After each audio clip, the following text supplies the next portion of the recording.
Hello, welcome back to the Exchange Podcast. A little bit later than usual on a Saturday, but a lot of stuff's been going on. It is good to see you back here, and the election Tuesday night turned out better than I thought it would. I had a feeling it was going to win, but I did not know it was going to turn out that well. Michael, say hello to everyone, please. Hey, everybody. Glad to have you back. Glad to be here. Glad we've got a lot of good news to disseminate with you. Yes, we absolutely do. And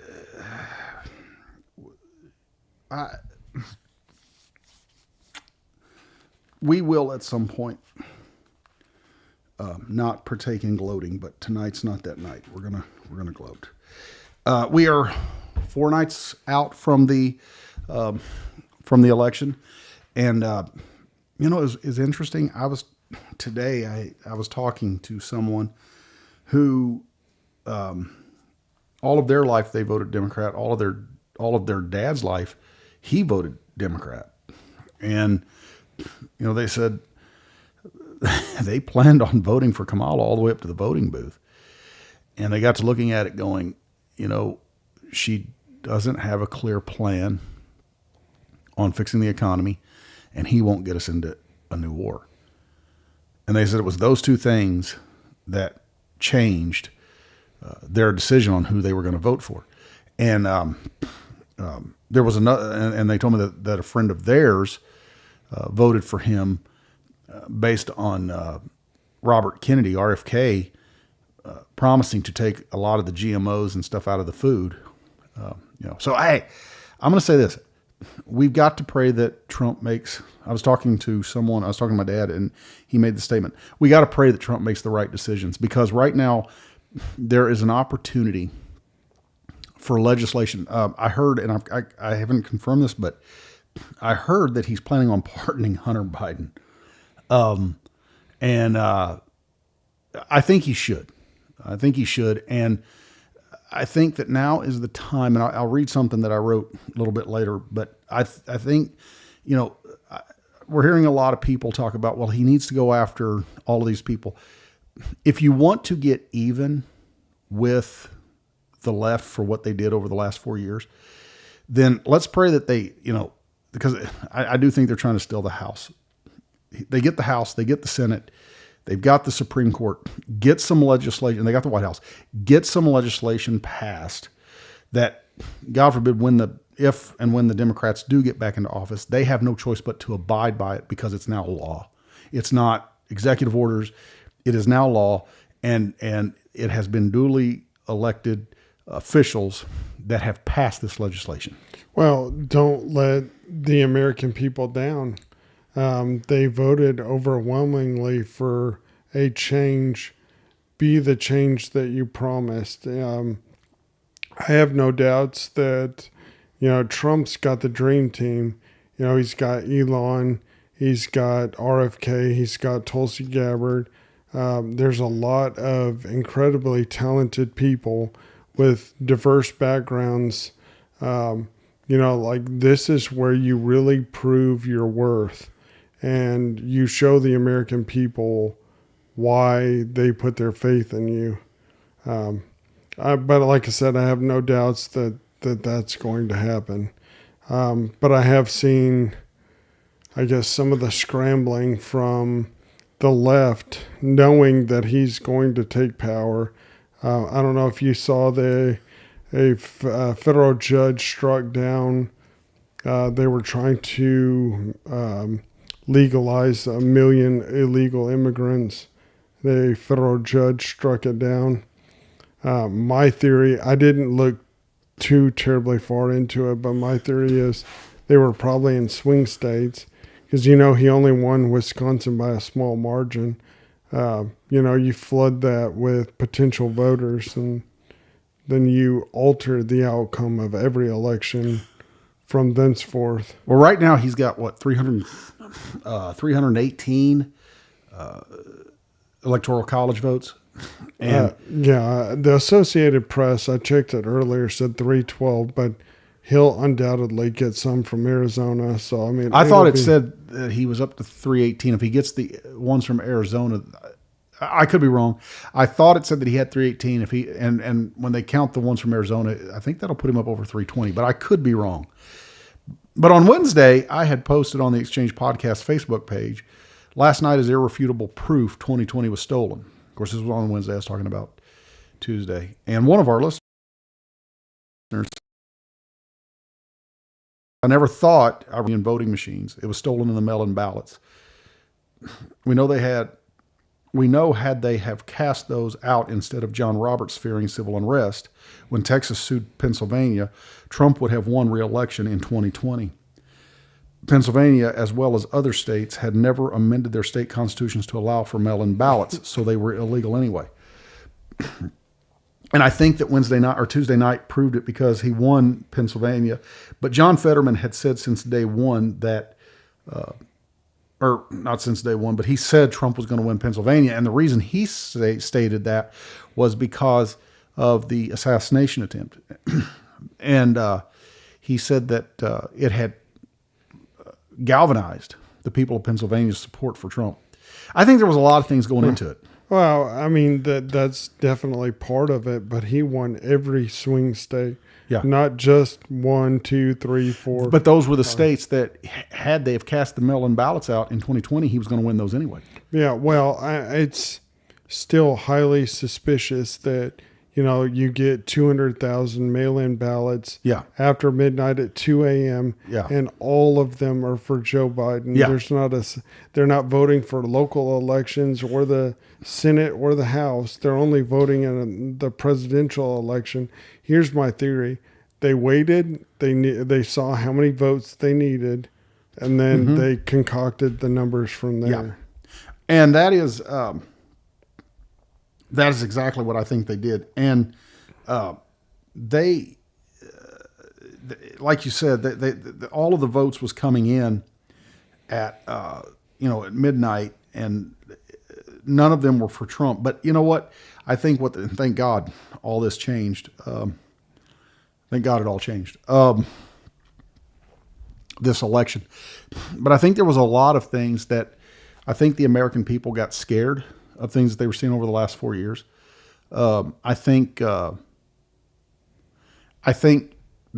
minorities now, I think, 80-something%, almost 90% of the black female vote went to her. 91%. 91%. From what I saw.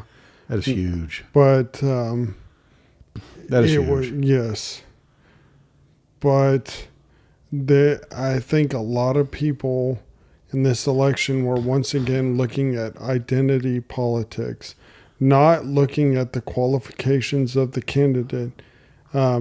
She was the most unpopular vice president in recorded history. Yes. Like, it doesn't get any worse. And when she ran... Well, and she didn't even win any of the delegates. I mean, she was installed. 0. And but when she actually had run in the Democratic Party, she received 0 votes. Yeah. She dropped out before they even went to Iowa. Yeah. I thought it was really telling. I think one of the crucial moments that sank her hopes of being president is when they asked her, you've been part of the Biden-Harris administration for 3.5 years. What will be different under you? Nothing. She said nothing. She said, I'm not Joe Biden.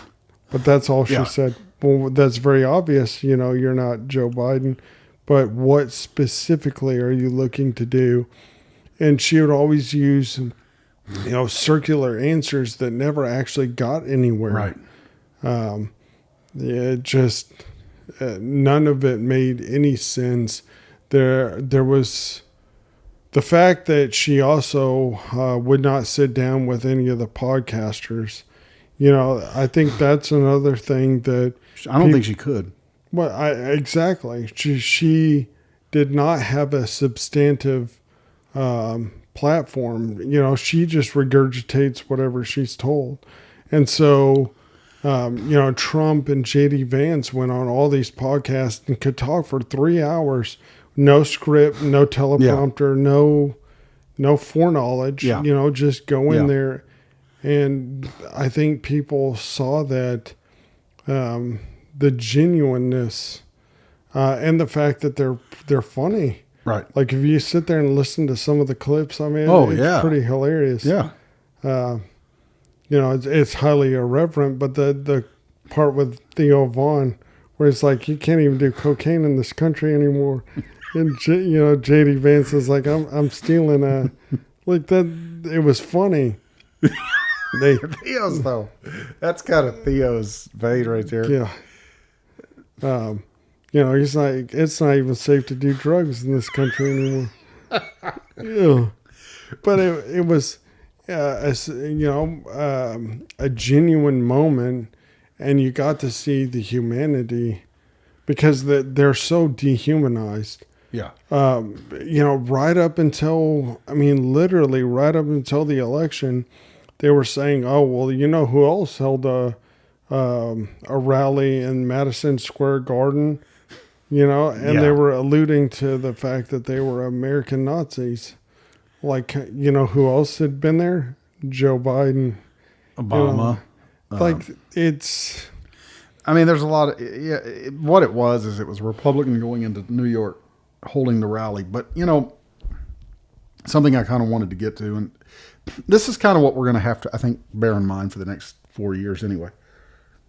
And that is, I wrote the other day, I said, I will be the first to admit that it is very tempting to gloat, and it is, in Tuesday's victory. But we must be better than that. It's okay to be happy, to be grateful, and to look forward to the future. However, let us not lose sight of a greater responsibility. As crazy as it seems, there are those on the losing side that truly believe MAGA will imprison or even kill them, definitely persecute them. After the Civil War, many in the South believed Lincoln was going to do the same to them. Rather, Lincoln showed them mercy. While we won't and we can't imprison them, may we reassure them that we don't want to do that. We want them to be able to look to a greater future as well. So let's be ready to demonstrate that we believe it when we say freedom and justice for all. We won't turn our heads if injustice is truly taking place, and we didn't just vote for our freedom of speech, life, liberty, and the pursuit of happiness, but theirs as well. Let's show them that their voice and ideas and opinions mean something to us, and we are willing to listen to them, and they are welcome in the arena of opinion and ideas. We must stand ready to pray and do what we can to bring healing and peace to our great nation. God bless these great United States of America. And that's what I did today with this person. They're Democrat, and I said, hey, let's just talk, and we talked for probably a couple hours, and they told me, they said, hey, thanks for listening. They said, I don't get a lot of people that's willing to just listen. But that's part of the problem. A lot of people in this country have lost the ability to hear an opinion that differs from their own without resulting to shouting or violence or whatever.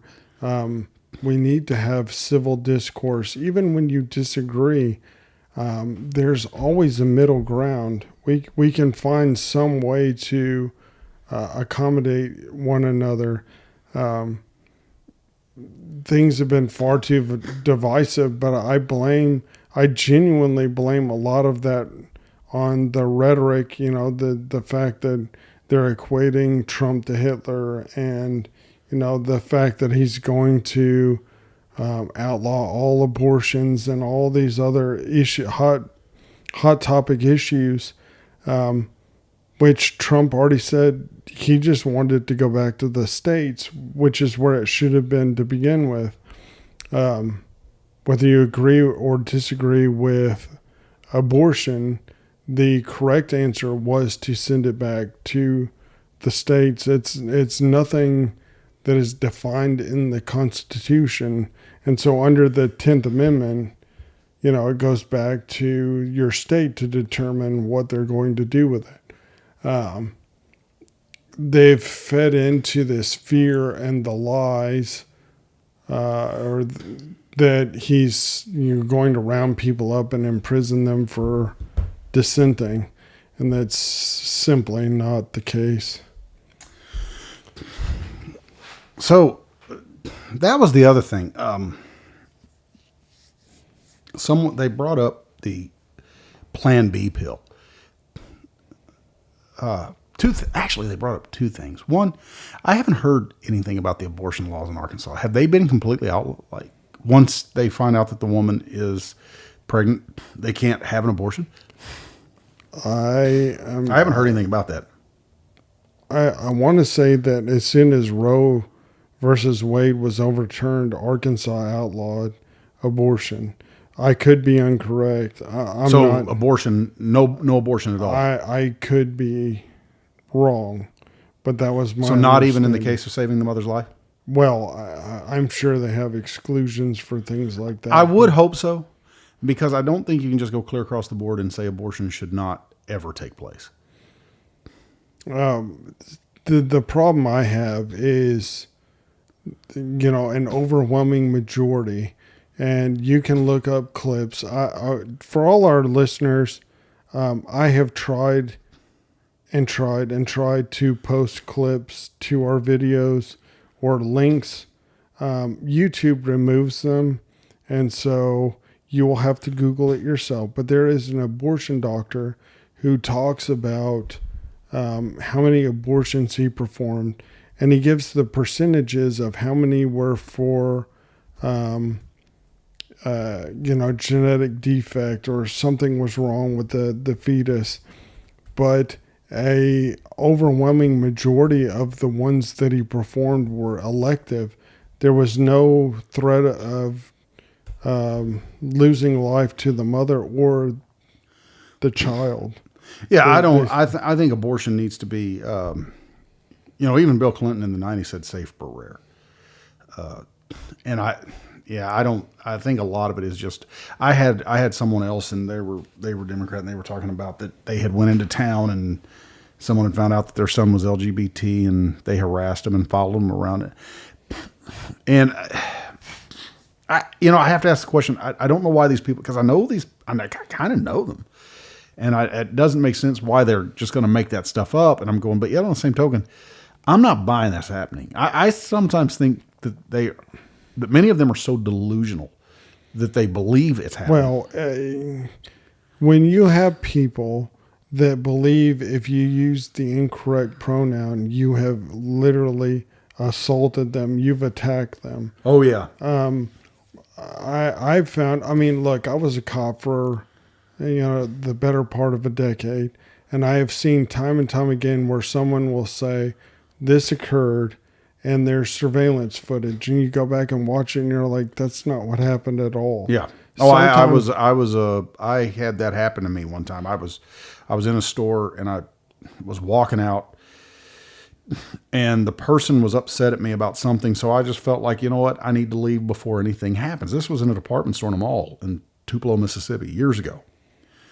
And I thought, I need to just go ahead and get out of here before anything happens. And so I was walking out, and the person was saying something to me, and I could tell it was something to really kind of just, get me going. So I just threw my hand up and waved. Well, they go and tell their manager, then they go tell security, and they start telling them that I flipped them off. And I was like, I didn't do anything of the sort. And I went to a lawyer over it, because they had a thing when I went in the mall, I was being followed around.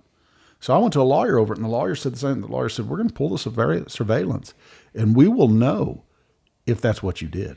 Well, even if you had, I'm not saying, but even if you had, that's still no reason for them to have approached you in that manner. Just like people are under the assumption that flipping off a cop is illegal. It's not. It's irreverent and it's disrespectful, but it's not against the law. But anyway, I had a particular case where a man called and said that a teenage boy had threatened him. And he had home surveillance. He had cameras outside with audio. Great cameras, by the way. So we go back and watch the video, and he starts cussing the kid up one side and down the other. The kid is on the street. He approaches the kid. The kid then rebuts, Yeah.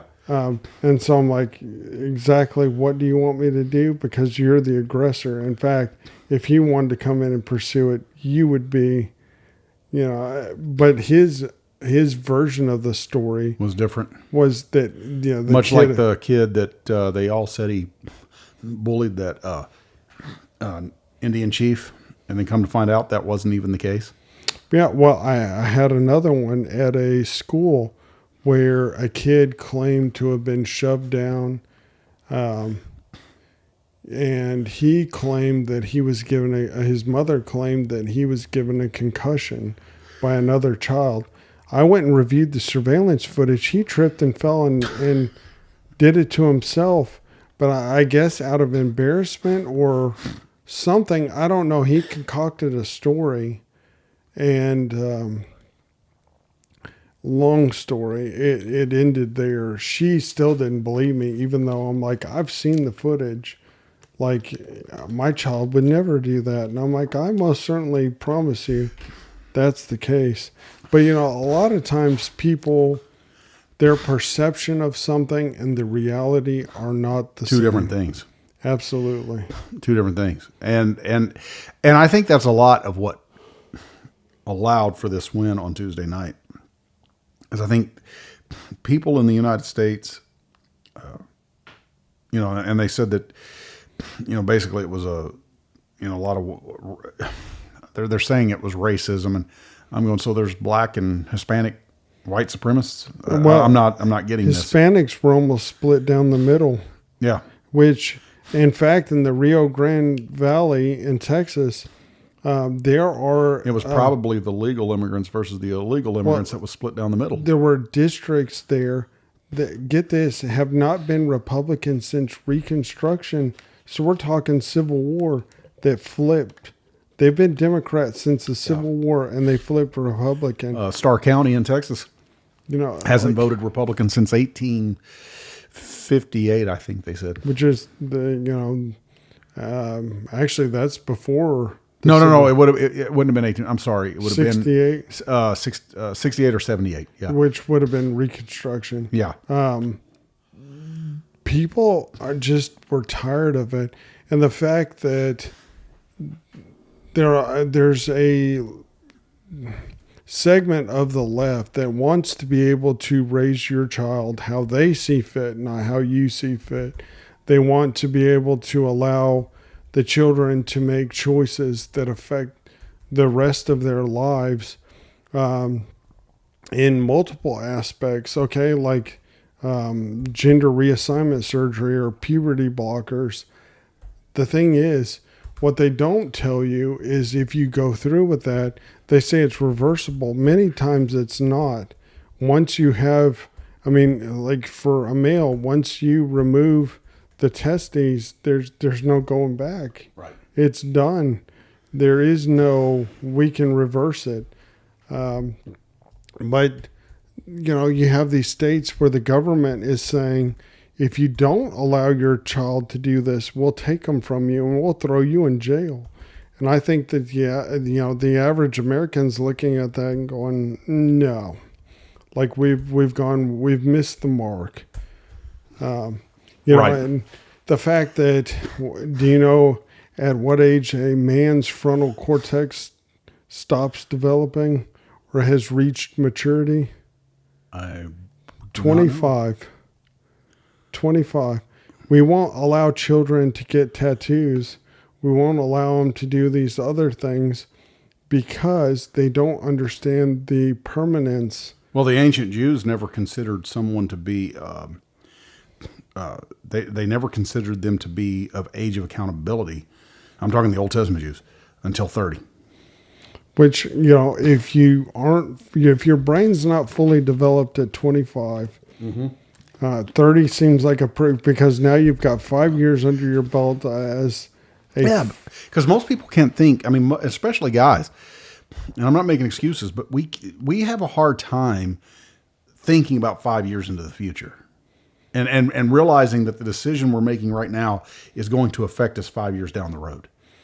Yeah, well, and I can't tell you, once again, going back to my previous profession, how many 35-year-old men and some women were still living at home, Right.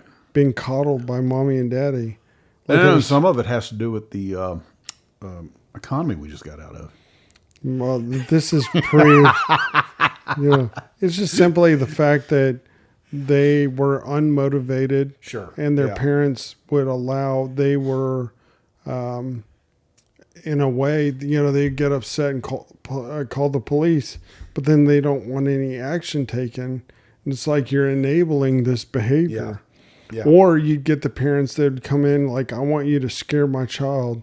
It's like, you've had 16 years to do it. What do you expect me to do in 15 minutes? Well, yeah. Like, that's your responsibility. Yeah, I've heard of parents doing that. Come in, please, scare my child straight. Well, I think there was a show out called Scared Straight or something like where they would take them to jail. And I think for some kids that worked. But if you haven't trained them up to that point on, hey, life has certain rules and you got to learn how to abide by them, they're not going to learn it over, a 6-week period. Well, I probably have to take that back. If the military would go back to the way it used to be, they used to be able to do that. They could take a guy in 18, 19 years old, whip him into shape, and, Johnny comes out, Tommy comes out Johnny, whatever. But I mean, it does start at home. Yeah. Well,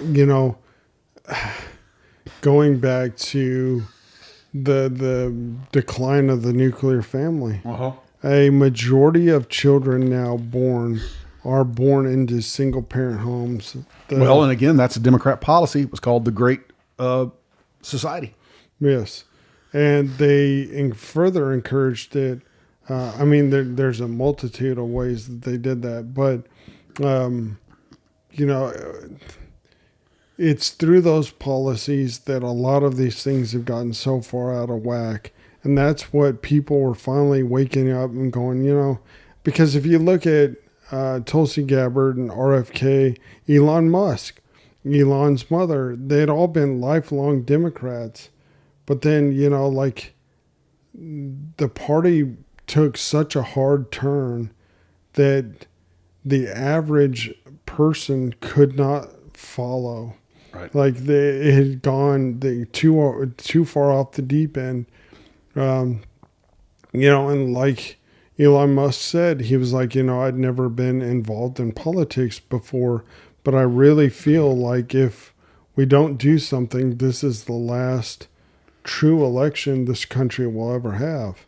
And you'll have a one-party system, because what people don't understand is you can get these statistics straight from the federal government, but they have an app. It used to be for people who were suppliers or they were bringing goods into the U.S. where they could track you on the app. You could check in and they would know, okay, so-and-so is from Mexico. They're bringing in whatever the product is, and this is where they are in the U.S. Well, then they opened up the app to allow you to request transportation into the U.S. Right. And so what they were doing is you would see in some of the swing states, illegal immigration was up by 700%. Of course it was. Yeah, well, exactly. And they're trying to they tried to naturalize a lot of those people because when you have the votes that are, the swing states, a lot of times it only comes down to thousands of votes. Right. When let's say it's 20,000 votes, 30,000 votes, when you bring 200,000 people in here who are beholden to your political party, you've done away with, it would be essentially a one-party system. Mm-hmm.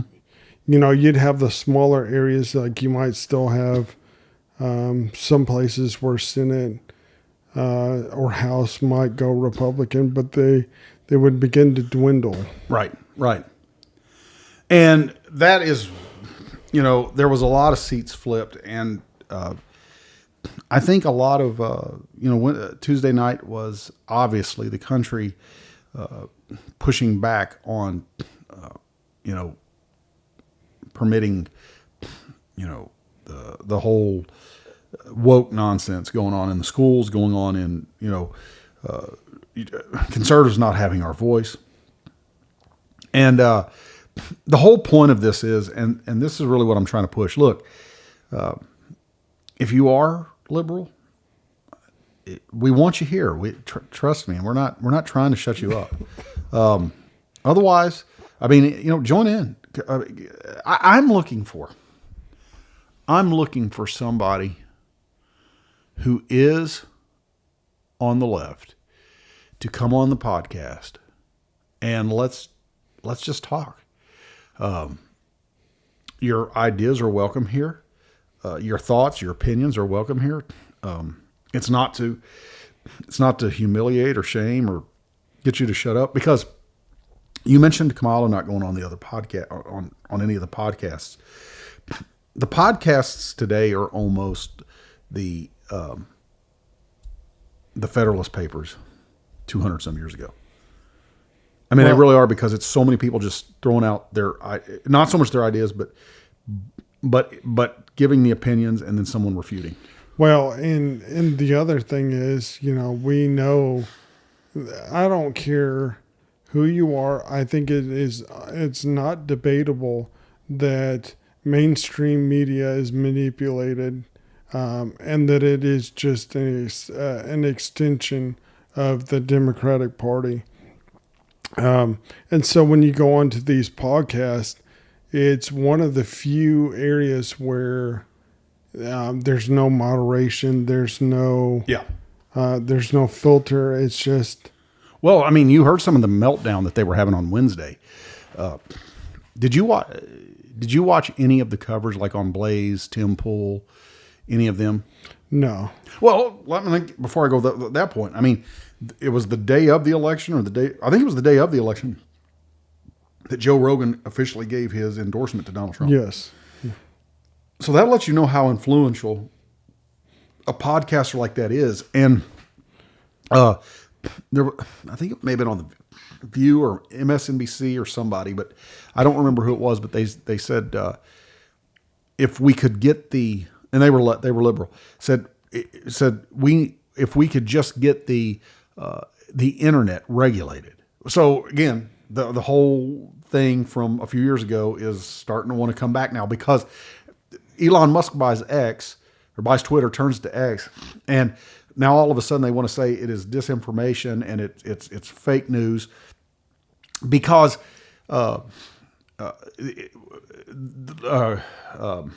Daily Wire, X, Tim Pool, what's the one guy that used to be on Fox News, really curly-headed guy? Tucker Carlson. All those guys were controlling the news on Tuesday night. That's who people were going to the point. Blaze has always been that you've got to have a subscription to watch, but Tuesday night they left it open on YouTube free for everyone. And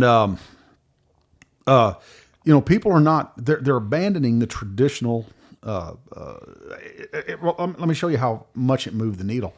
Fox News called the election before anybody else did, because they are at least aware enough to see that people are moving to these alternate sources of information.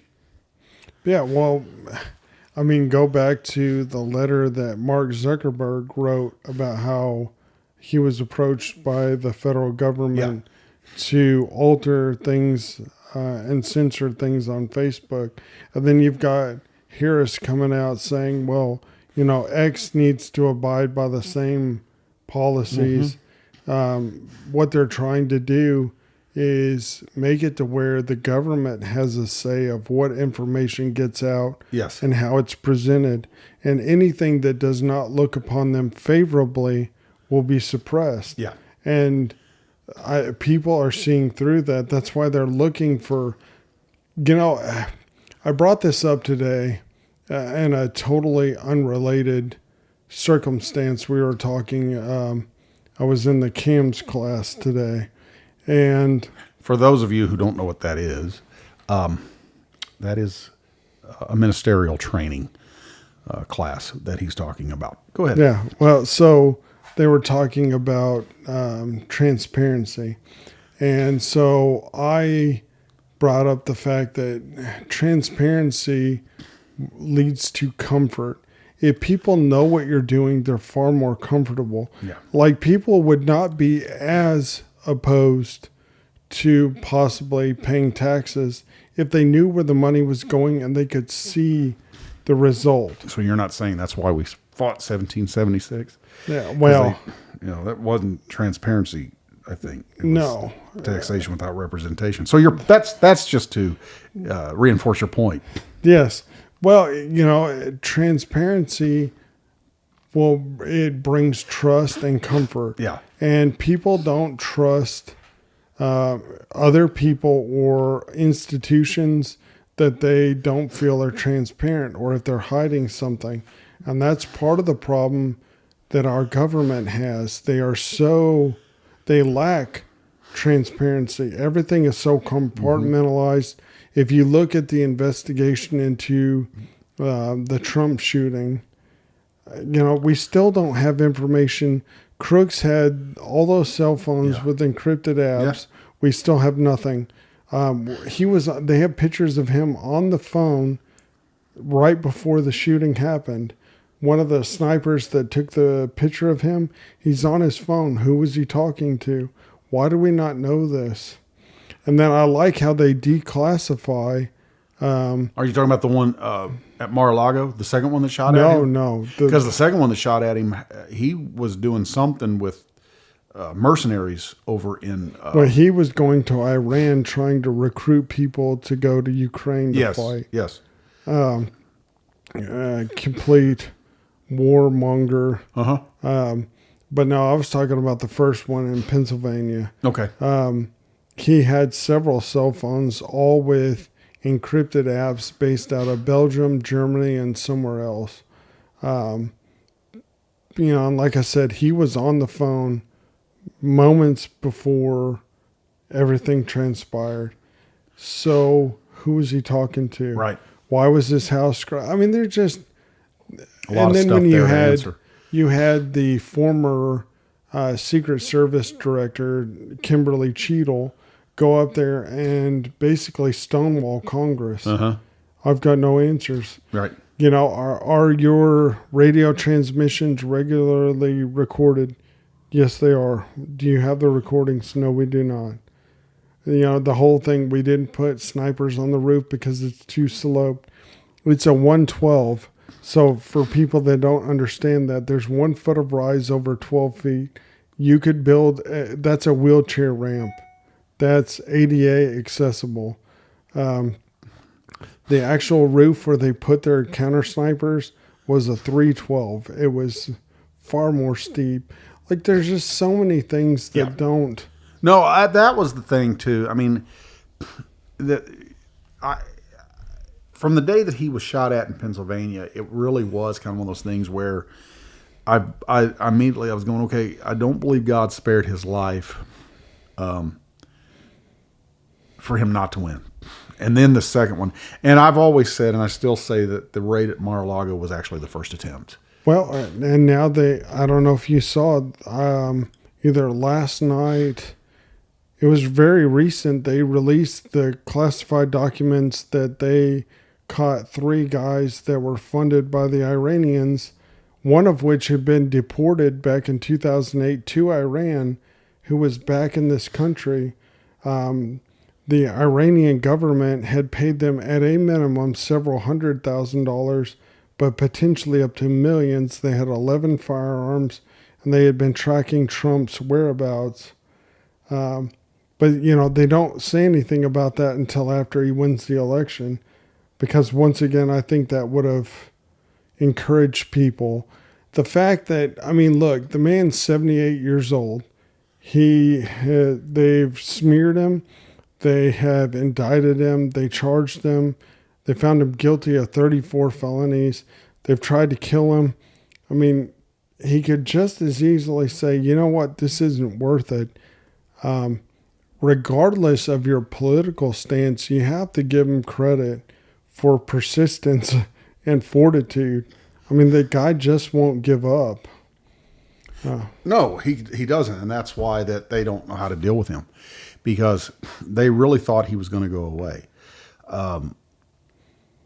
and that is kind of what I'm it's kind of what I'm suspecting will happen with a lot of the left. And what happened on Tuesday night was, I think we saw the beginning of a new movement. Well, a movement that's been going on for the last 10 to 15 years that has culminated, much like it did with the Republican Party and Abraham Lincoln. Well, one thing I also forgot to mention, did you also see who else was trying to kill Trump? George Soros. Well, I mean, probably. But Ukrainians, there was a Ukrainian team. Why are they want? Because he'll stop sending them money. He wants the Ukraine war to stop. Yeah. But here's another interesting fact. Google it. What's under the Donbass? You got me on that one. Lithium, petroleum. Guess who's dividing that up? American companies. You know what's going to happen? One, this is not about Russian Ukraine. It's about the resources that we're looking at. They have American companies who are already dividing the land up and trying to get land rights to the resources in Ukraine. Yeah. And so what they're going to fervently fight to continue this conflict, right. Which is why the Biden administration announced yesterday that they're going to allow American PMCs, private military contractors, to go into Ukraine, which is only going to escalate it. They're trying hard. And I'm hoping, I think he can get the war stopped. I'm curious as to how quick this war with Russia is going to come to an end now that they know. I bet negotiations are already starting. Well, because it's done. I don't know if you were aware that there was already a peace agreement put forward that the Russians would agree to, which would cede half of the land that's been captured to Russia. But those people in that part of Ukraine want to be with Russia.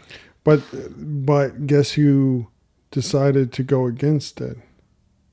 The U.S. Oh. We pushed them to not accept it. But here's the thing, okay? And this is what I'm saying. This is one of the reasons why that I believe God allowed the victory to happen on Tuesday night, because with that amount of with that landslide victory, both in the popular vote and in the electoral college. Now they're going to keep trying to find votes until they can get, hopefully they could chip away at his popular vote, but I don't think it's going to happen. I think it was such a solid victory. At this point, the only one dragging their feet is Arizona. Yeah, once Arizona kicks in, then the popular vote's going to go back up. The electoral college numbers are going to go back up. And I think that one of the reasons why that I believe God did help this is because what's going to happen is both Russia and Ukraine are going to see, even with that win, that America is now not the America they were dealing with for the last 4 years. Yeah, so it's time to stop. That's the other thing. The Iranian regime has to know that, Trump's not. He has no problem playing hardball. Yeah, and I imagine that a lot of the conflict in the Middle East will be resolved rather quickly. Yeah.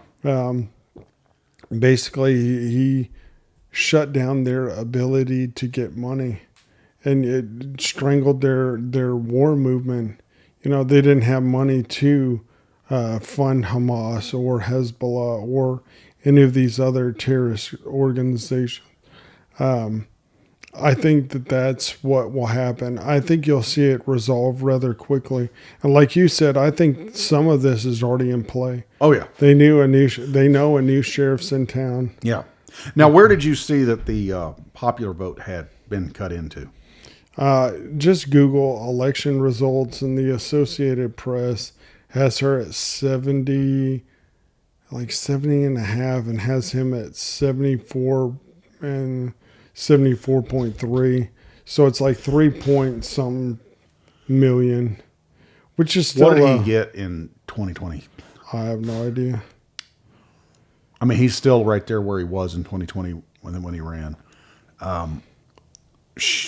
Biden got 80 million, is what they said. So she's still 9.5 million low. That means nothing. AP means nothing. The Associated Press means nothing. And they've been irrelevant for a long time. So it's like going, guys, you lost. You lost, and the American people are done with you. Yeah. Just give it up. And regardless of even if you cooked some of the votes now, it doesn't matter. Which is why they were saying we have to win so big they can, even if they do cheat. But, how many lawsuits I saw, I want to say it was Laura, as Trump always says it. She came out and said, the Trump administration or the Trump campaign, has filed 100 and some odd lawsuits for voting violations. Well, they tried to stop him in Pennsylvania, and they stopped for 2 hours, and his lawyers fought it till the judge told them to get the counting started again, because they were trying to find ballots they could dump into the system so she could win it. Because they had said that all she needed to do was win Pennsylvania to win, which now we know is not true. But that was what they were, because they thought if she could have won Pennsylvania, we'll just go ahead and call it a night. But it was over pretty much by 10:30 that night. By 10:30, everyone knew that it was over. Yeah, honestly, I kept telling myself, I was like, I'm not going to check it. I'm just going to go to bed. And then I was like, nope, I can't. I have to know. Once you knew it was a runaway train, you couldn't help it. I stayed up until Trump gave his victory speech. I didn't stay up that late. I did stay up and watch most of it. I knew I had to be up. I knew Wednesday morning was coming. And, the victory speeches, you always want to see them. But 2 and 3 o'clock in the morning, man. Oh, yeah. I was dragging because it was almost 3 a.m. by the time I went to bed. So I was like, oh. I felt it the next day, but it was worth it. It was. And, I looked at the map, and the map that he had, that he won by, I compared it to the 1980 map that Reagan had won by, and they were very similar. Now, not the 1984 map, because he won all the states except for one, but the 1980, I don't know the last president that's done that. Yeah, I don't know. I don't know if there's been a victory like 1984. 12 out of the last 16 years have been Democrats. Yeah, but I don't even know of a president before Reagan who did that. No. He won all states. He could have won Minnesota, but he won all states except for one. What did it look like under Nixon? Because Nixon was the most popular president. I don't think Nixon won that many. Let's just throw it in the old Google machine. The old Google search. Are we talking, let's see. Are we talking his first? Sure.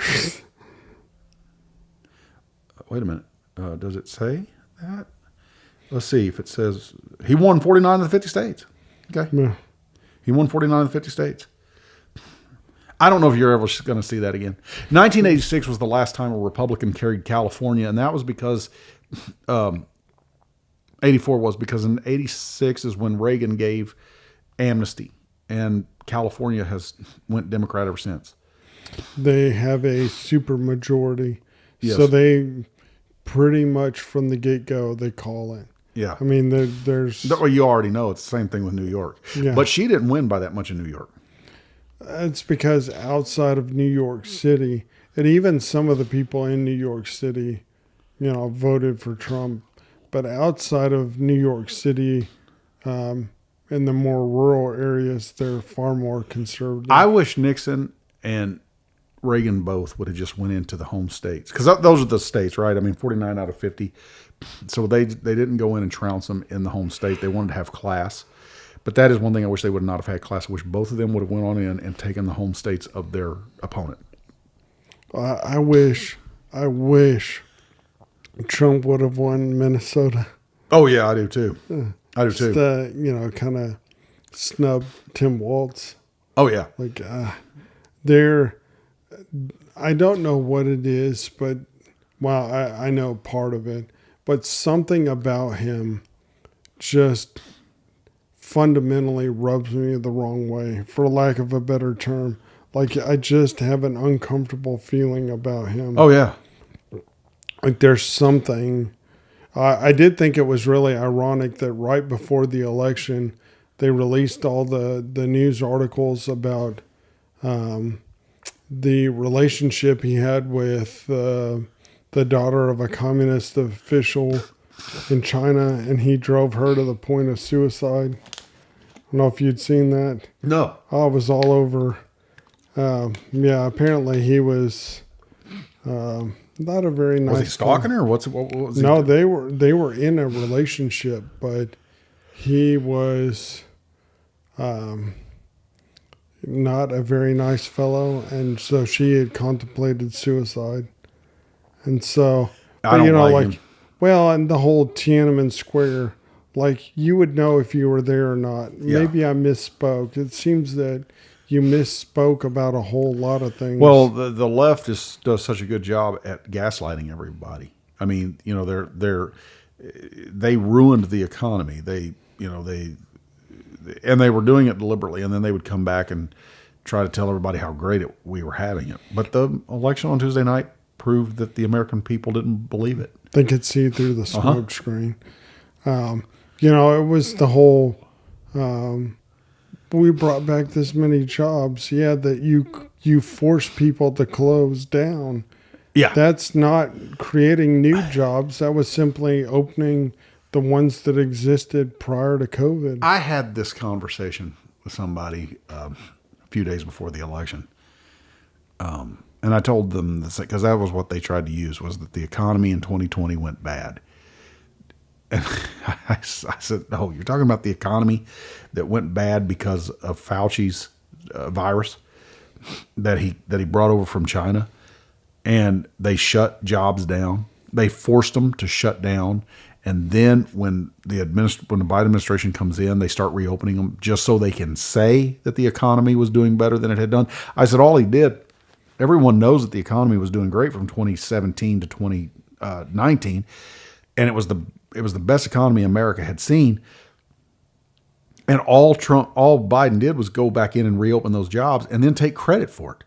But the problem is that inflation was growing and money wasn't. So no matter how many jobs opened up, nobody cared because they weren't enjoying it. Well, the crazy thing is our government is currently $35 trillion in debt.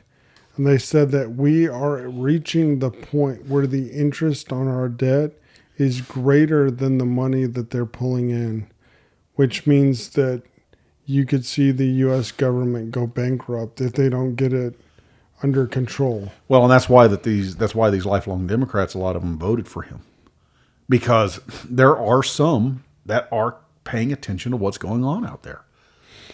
Yeah, well, I am still flabbergasted at the fact that we can send another $425 million to Ukraine, but we're only giving victims of the hurricane here $750. Like, what a slap in the face. And we're putting illegal immigrants in hotels and giving them phones and cards and all sorts of things, but American citizens are suffering. They've lost everything, yes. And you don't even give them $1,000. Like, what is that supposed to do? Well, I mean, it says too that from the bailouts that they gave, the stimulus money that they gave, they had so raised the inflation from that that they realized what it would do if they gave them any more than $750. But that's still going to, that I think someone said, I heard them say, they said that, the Democrats are planning some kind of ground strategy for the next 2 years. Well, what they're hoping is that things are so bad now that Trump's not going to have enough time to fix it in the next 2 years, so they can point fingers and say, see, he didn't do anything. He didn't do anything. He didn't do anything. They're dealing with Donald Trump. They're dealing with they're dealing with MAGA. They're not dealing with Republicanism. They're dealing with MAGA. And I think they will keep the message out. We are doing stuff, but this really is taking time. We're having to clean up this mess. And I don't know. I think that a lot of that, I think they're going to be left holding the bag. The burden of proof is going to be on them to prove, why would we ever want to put you in a position of authority again? Ever. Yeah, well, I see this as an opportunity to be transparent, to get those things done, and to really show the American people, this is what you wanted. We're going to get it done. If I know for a fact we have the Senate, if Republicans take the House, Right. Which they're poised to do, It's looking like they will. you have no excuse to not get some things done. And maybe Clarence Thomas steps down and they replace him with somebody who's got more years. And, Lord willing, another one steps down, not one of the, but, one of the other ones that's a little bit more left-leaning steps down. And the good Lord willing, and fingers crossed, another one steps down. Then we can be in pretty good shape for the next 100 years. Yeah.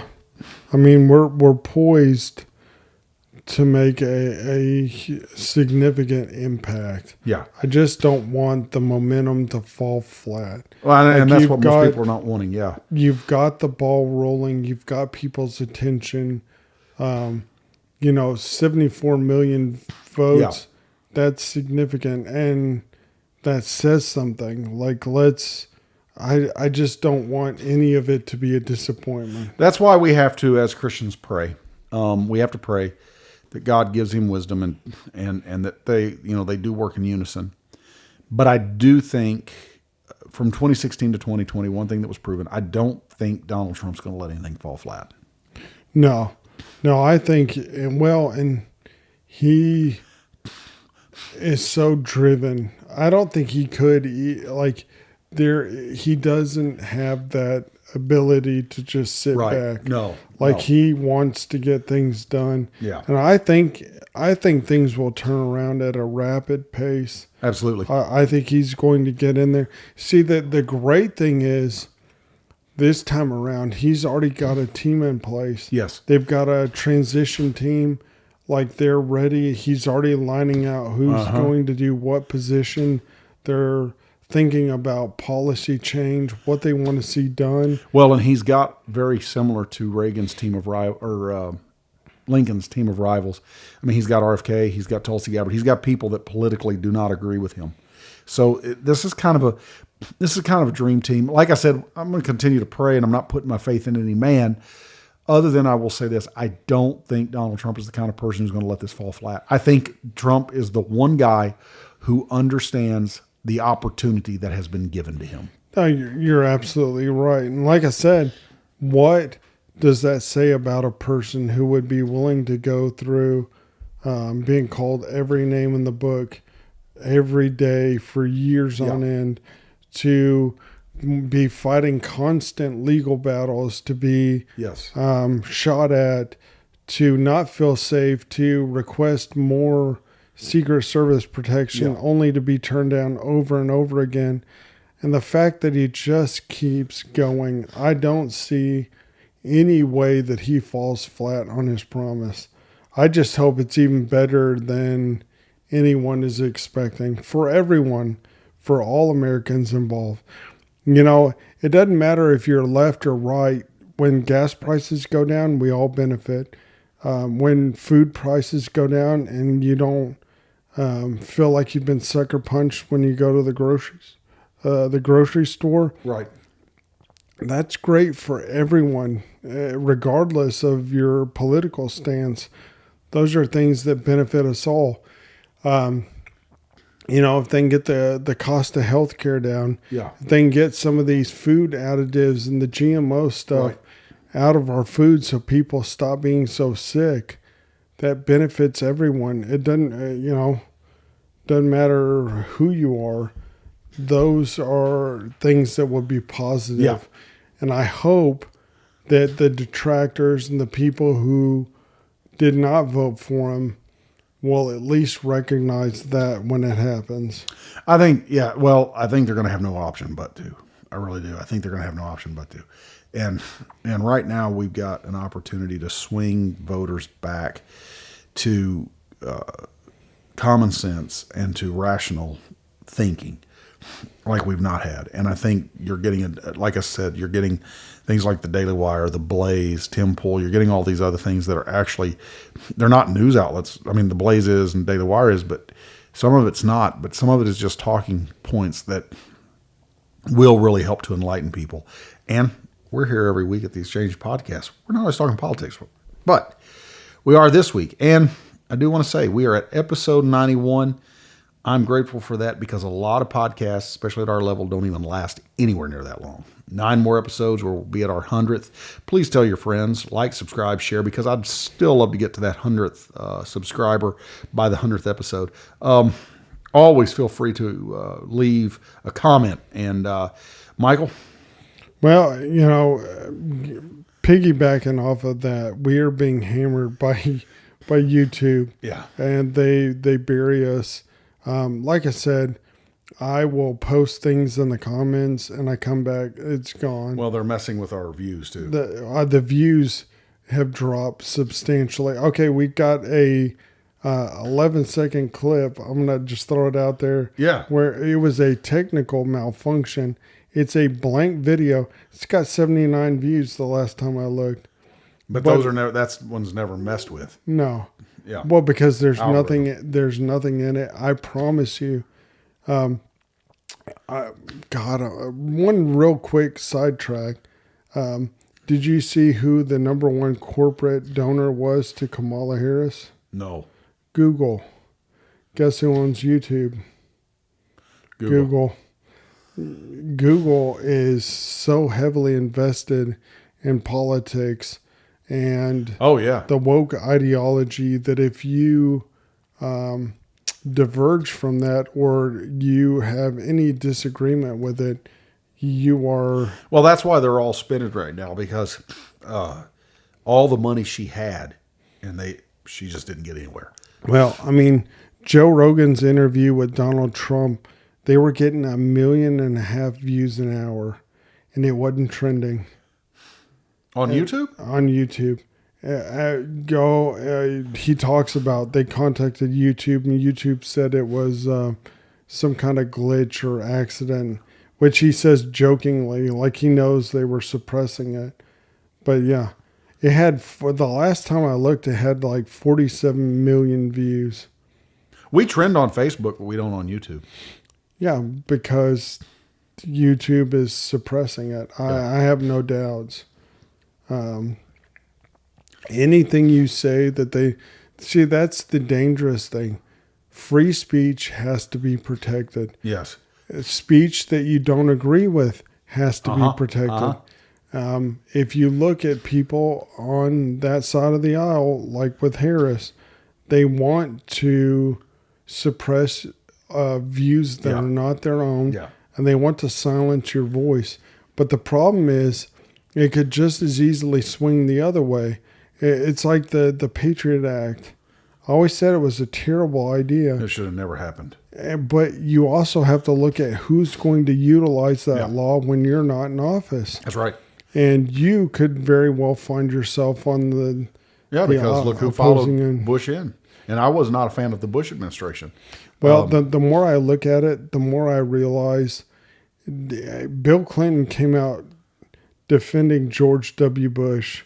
I don't know if you saw that, because George W. Bush refused to endorse anyone in the last election, and Clinton came out and defended him. They go around doing symposiums and interviews together. Yeah, you'd almost think it's Mike Tyson and George Foreman. It's all a buddy club. So part of the problem, God, I better shut up or we'll be here all night. But part of the problem is the politics. They're two sides of the same coin. Right. And I think a lot of that's why they're so threatened by Donald Trump. Oh yeah, no doubt. Because he is not cut from the same fabric. No, He's not cast from the same die. Not even close. And so he's looking at what's best for the country, not what's best for the politicians. No, absolutely. And so that's what's got them so rattled. If if you believe the government has your best interest at heart, bless you, because it simply isn't true. Yeah. And the fact that they're so fervently against him should tell you everything you need to know. Yep. Because the establishment is so entrenched, and, you know, they go up there and, like, look at a senator. They make a little over it's like $140,000 a year. But they come out, you know, like the Obamas or the Clintons. The Clintons have never done anything other than quote unquote civil service. You know, they've been in the government. They're worth like $100 million, and they run a charity. I use air quotes on that, but he breaks the mold. He's one of the few politicians. Well, he's not really a politician, but he's one of the few people, maybe the only person, who has personally lost an immense amount of wealth in order to do what he thought was right. Yeah. And so, well, it goes back to the founding fathers. They, sacrificed their wealth and their sacred honor, their livelihood. Yeah. They risked everything. And this is like a modern day rendition of. Yeah. And I think America has always found themselves at those kind of impasses throughout the years. It's, when we went off the air last week, I think it was last week, I had asked the question, sometimes I wonder who's going to be the people that will be remembered 100 years from now. And how they'll be remembered. Yeah. Because if you look at how we've demonized a lot of the people from this nation's past, who were instrumental in forming the country, but the practices of the time are so divergent from now. Right. We look at them through a lens of, 200 years, 250 years later, and we don't understand that the culture has changed. Laws have changed. People are not like they were. It'll be interesting to see how it all plays out. It will be. It absolutely will be. And again, thanks for joining us, and we will see you next time. Hopefully next week we'll be back, but we will definitely see you next time. Again, like, subscribe, share. Yes, YouTube is messing with our numbers. Go and like us there, subscribe, share, and let's keep this going. If you have any questions, please put them in the comments, and don't be afraid. I don't care what they are. I say this every week. I do not care what the questions are. We've had some questions asked. I don't care what they are, within reason. But we'll answer the question. We'll get to it. But until then, have a great week. We'll see you then.